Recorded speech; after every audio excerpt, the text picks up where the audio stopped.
Imagine a man who declares war on the sea, claiming victory by collecting seashells as spoils of war. This wasn't a figment of fiction but the reality of Caligula's reign as Roman emperor. Meet Gaius Julius Caesar Augustus Germanicus, better known as Caligula. His reign was marked by eccentric behavior, insanity, and a level of depravity that has left him infamous in the annals of Roman history. Join us as we delve into the life and times of this notorious figure. Born Gaius Julius Caesar Augustus Germanicus, Caligula was a cherished child of a respected Roman general. His father, Germanicus, was a beloved military leader, celebrated for his victories and his virtuous character. His mother, Agrippina, was a woman of strong will and political acumen, descended from a line of influential Roman women. Together they provided a nurturing if somewhat unconventional upbringing for young Gaius. As a boy, Gaius often accompanied his father on military campaigns. The soldiers, amused by his miniature military attire, affectionately gave him the nickname Caligula, meaning Little Boots. The moniker stuck, and he's remembered by this nickname even today. However, the bliss of Caligula's childhood was short-lived.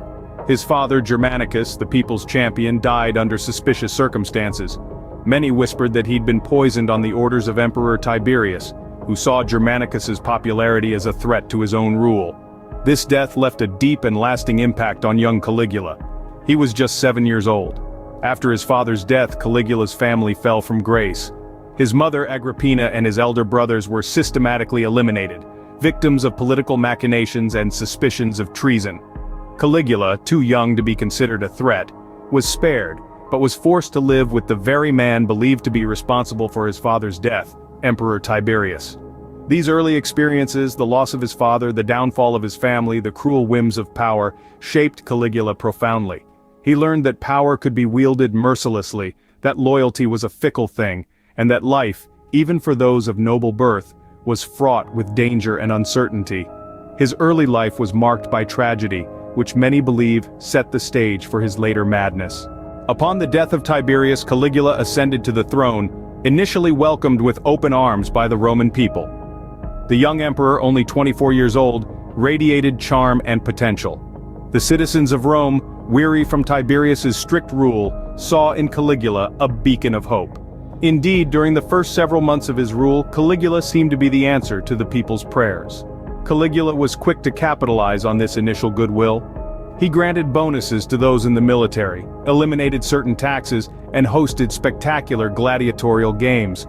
The citizens of Rome reveled in the newfound freedom and prosperity, their cheers for the young emperor echoing throughout the city. But while the public celebrations continued, behind the palace walls, a change was taking place. As the months passed, Caligula began to show a different side.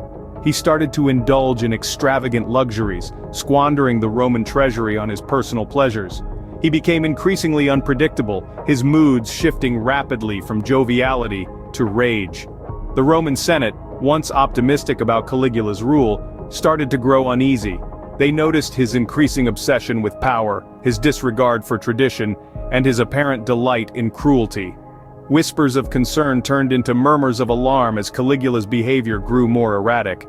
Perhaps most alarming of all was Caligula's growing paranoia. He saw enemies in every shadow, traitors in every corner. His once trusted advisors became targets of his suspicion, and no one was safe from his wrath.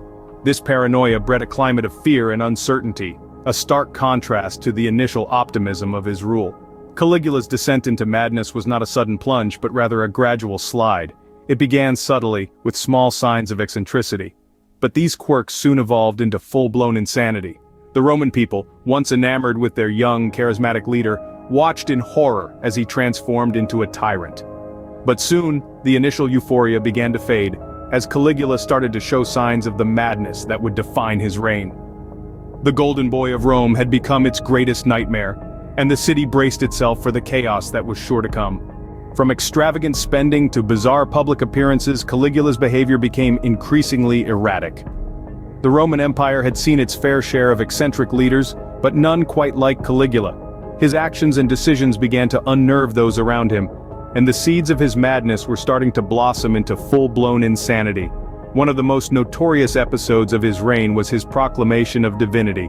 Caligula declared himself a living god, demanding that statues be erected in his likeness throughout the empire for people to worship. He insisted on being referred to as Jupiter, the king of the Roman gods. This audacious act shattered the boundaries between the mortal and the divine, leaving many to question his sanity. Even more bizarrely, Caligula was said to hold nightly conversations with the moon. He would stand on the palace roof, gazing at the moonlit sky, and engage in long, one-sided dialogues.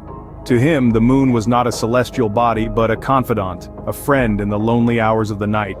These nocturnal chats further fueled rumors of his unraveling mind. Perhaps the most infamous of his antics was his supposed war against Neptune, the god of the sea. Caligula ordered his soldiers to gather seashells as spoils of war, a ludicrous command that left his men baffled and his subjects terrified. This was not a strategic military maneuver but a delusion of a man who had lost touch with reality. His extravagant expenditures, his self-deification, his conversations with the moon, and his war on the sea, these incidents were not isolated moments of madness. They were the hallmarks of a descent into insanity, a terrifying spectacle for those under his rule. His actions became increasingly erratic, his rule more tyrannical, raising eyebrows and fear throughout the empire. His descent into madness was not only a personal tragedy, but a chilling chapter in the annals of Roman history. Caligula's reign, marked by insanity and fear, could not last. As the Roman Empire trembled under the weight of his erratic rule, whispers of a conspiracy began to circulate in the corridors of power. The once loyal Praetorian Guard, tasked with the emperor's protection, had grown disillusioned with his unpredictable and cruel behavior. Among the guard, a man named Cassius Chaerea saw the escalating madness and decided it was time for a change. He was not alone. Many in the Senate, the aristocracy, and even within the imperial family, were tired of living under the shadow of Caligula's capricious terror. Together, they plotted the unthinkable, the assassination of an emperor.